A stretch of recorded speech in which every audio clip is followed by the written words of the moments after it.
আজ মেয়ের স্কুলের অ্যানুয়াল ফাংশন। মেয়ে এবছর ভালো রেজাল্ট করেছে, তার সঙ্গে রিসাইটেশন কম্পিটিশনে বিশেষ স্থান অধিকার করেছে। আজ এই দুটো পুরস্কার পাবে আমার ছোট্ট টুকুন। আজ আমার কি আনন্দ! সীমিত সাধ্যের মধ্যেই মেয়ের সমস্ত স্বাদ পূরণ করার চেষ্টা করি।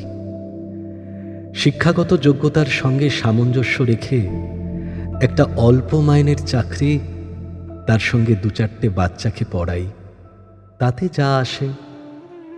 আমার স্ত্রী নিজের সাধ্য মতন আমাকে ফিনান্সিয়াল সাপোর্ট করার চেষ্টা করে। সংসার সামলে বাড়িতে বসেই ওই হাতের কাজ টুকিটাকি।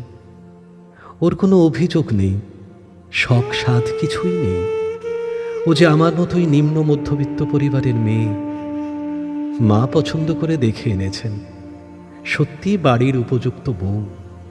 স্কুলে গিয়ে দেখলাম দর্শক আসন পরিপূর্ণ, সুসজ্জিত মঞ্চ, তাতে অনেক বিশেষ মানুষের মাঝে বিশিষ্ট অতিথির আসন অলঙ্কৃত করে বসে আছো তুমি, অন্তরা।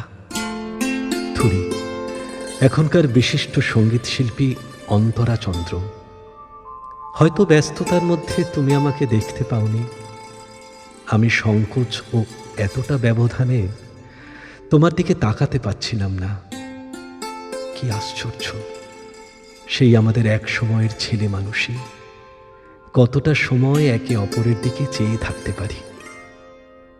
আর আজ তোমাকে অনেক কিছু বলা হয়নি অন্তরা, বলিনি। ভীষণ দুশ্চিন্তা নিয়ে আমার কাছে ছুটে আসা তোমার বাবার কথা। সেদিন তোমার বাবা আমাকে বাস্তব চিনিয়েছিলেন।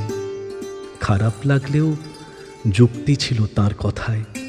সত্যিই তো, যে সম্পর্ক বিয়ের পর হলেও ভাঙা নিশ্চিত, তা জেনে কেনই বা সংসার বাঁধার স্বপ্ন?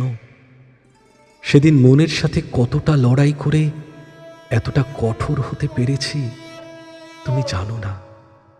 তা না হলে তোমাকে আজ এই বিশেষ অতিথির আসনে দেখতে পেতাম না। হারিয়ে যেতে এই নিম্ন মধ্যবিত্ত ছেলেটির বাড়ির রান্নাঘরে, টানাটানির সংসারে। আমাদের ঘরের ছেলেদের দীর্ঘমেয়াদী উচ্চশিক্ষা ভাবা যায় না। কষ্ট করে পড়াশোনা শেষ হতে না হতেই অপেক্ষা করে দায়িত্ব। হাত খরচের জন্য টিউশনি, সেখান থেকে ইলেকট্রিকের বিল, কোনো মাসে গ্যাসের টাকা। তারপর আস্তে আস্তে একের পর এক দায়িত্বে ভারাক্রান্ত। এক গদে বাঁধা জীবন, কোনো পরিবর্তন নেই।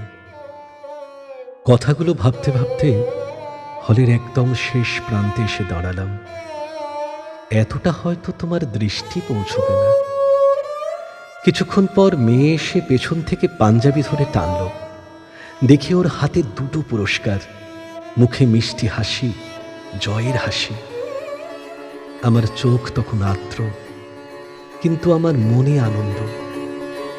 জানো অন্তরা, আমার সেদিনের সিদ্ধান্ত জয়ী হয়েছে। তুমি ভালো আছো অন্তরা।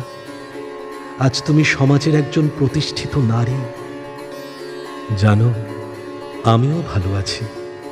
একটি নিম্ন মধ্যবিত্ত ঘরের ছেলে যেভাবে বেঁচে থাকে, শখ সাধ ভালোবাসা সব কিছুর সঙ্গে আপোষ করে, সেভাবেই আছি।